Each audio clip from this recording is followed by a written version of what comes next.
Bonjour.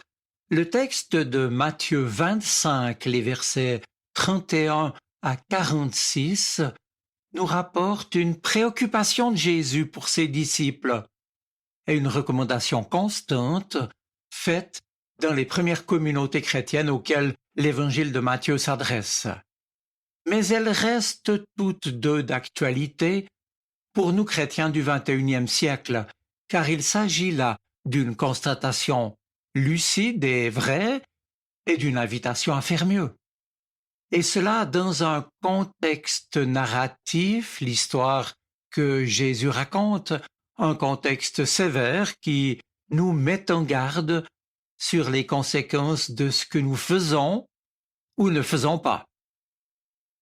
Ce sera donc quand Jésus fera le bilan de nos vies. Et voici ce texte. Tous les peuples de la terre seront assemblés devant lui, et il séparera les gens les uns des autres, comme le berger sépare les moutons des chèvres.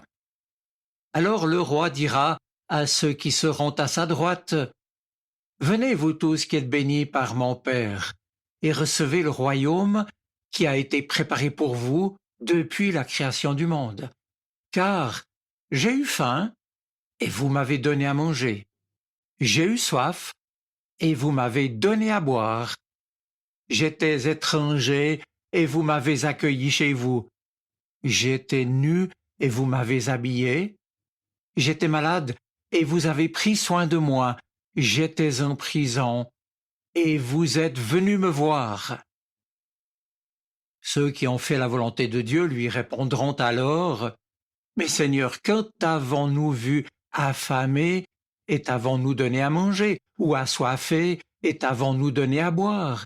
Et puis quand t'avons-nous vu étranger, et t'avons-nous accueilli chez nous? Ou bien nu, et t'avons-nous habillé? Quand t'avons-nous vu malade, ou en prison, et sommes-nous allés te voir? » Le roi leur répondra, « Je vous le déclare, c'est la vérité.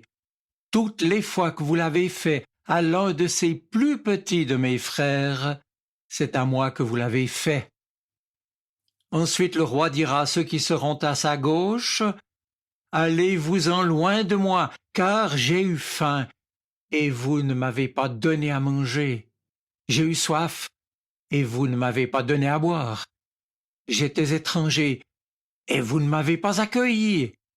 J'étais nu, et vous ne m'avez pas habillé. J'étais malade et en prison, et vous n'avez pas pris soin de moi. » Ils lui répondront alors, « Mais Seigneur, quand avons-nous vu affamé ou assoiffé ou étranger ou nu ou malade ou en prison, et ne t'avons-nous pas secouru? » Le roi leur répondra, « Je vous le déclare, c'est la vérité. Toutes les fois que vous ne l'avez pas fait à l'un de ces plus petits, vous ne l'avez pas fait à moi non plus. » Fin de citation. Ce texte est à la fois dur et plein d'espérance. Or, ce qui est certain, c'est que Jésus ici ne veut pas nous condamner, mais nous appeler à une remise en question du sens profond de notre vie. Il nous invite à nous interroger sur notre façon de vivre notre existence chrétienne et sur ce qui motive nos actes.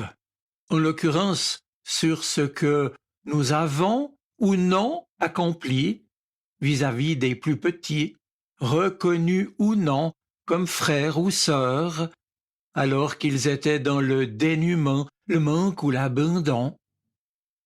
Ce texte est donc suffisamment parlant par lui-même pour que je n'y ajoute que 2 ou 3 remarques. La première d'abord pour relever le concret de ce dont il est question, à savoir la fin de l'autre. Je veux dire de ce prochain que Dieu me commande d'aimer, d'abord dans mes actes. Il y est question de sa soif et de sa nudité. Et puis l'autre, quand il est en prison, à l'hôpital ou étranger, en exil. Bref, tout ce qui est question de vie ou de mort. Les enjeux en présence sont donc ceux de la première nécessité, les besoins urgents avec lesquels on ne peut pas tricher sans du même coup condamner l'autre à la mort. Et je vous fais remarquer ici que la faim, la soif, la nudité, la prison, l'étranger, l'hôpital, ce ne sont pas des produits de consommation, ce sont des points limites, des points de rupture. C'est tout simplement le combat et c'est la lutte pour la vie. Théologiquement, on peut dire que l'horizontale de nos relations avec notre prochain devient verticale dans notre amour du Christ, lorsque notre charité très concrète motive le véritable amour à Dieu. C'est pourquoi nous ne devons jamais mépriser le petit, le pauvre, le mal-aimé, le prisonnier ou le réfugié. Pensons-y. Souvenons-nous, mes amis, qu'il s'agit là du visage du Christ, même dans un taudis ou à traîner dans la rue, visage du Christ dans une chambre d'hôpital ou dans une maison de retraite, dans une cellule entre la torture et les mauvais traitements de beaucoup de prisons, visage du Christ mourant de faim chez les enfants qui n'ont rien à manger, visage du Christ du nécessiteux qui demande la voix et les mains des chrétiens pour les défendre. Comment pourrions-nous lui refuser ce service si c'est le Christ qui nous le demande? Cela dit, vous aurez remarqué que tous ceux qui sont ici interpellés n'ont rien vu. Ils ne savaient pas. Seigneur, quand est-ce que nous t'avons vu, etc. Alors dès lors, voici maintenant ma deuxième remarque. Nous non plus, nous ne savons pas toujours que Jésus, en somme, se tenait derrière le visage et la personne de chaque homme et de chaque femme dont il peut être question ici. Nous sommes loin de l'avoir toujours reconnu. Et enfin, ma troisième remarque, mes amis. Pourtant, ce n'est pas là-dessus que nous serons jugés.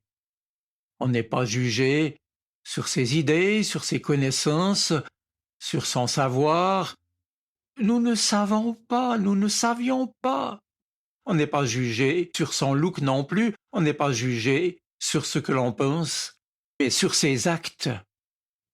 Et c'est bien ce qui a fait dire à l'apôtre Jean dans sa première lettre, « Nous devons aimer, non pas avec des paroles et des discours, mais par des actes et en vérité. » Oui, nous sommes les mains, les yeux, le cœur, l'intelligence avec lesquelles Jésus ressuscité lutte, veut dire sa bonté bienveillante pour un monde plus juste.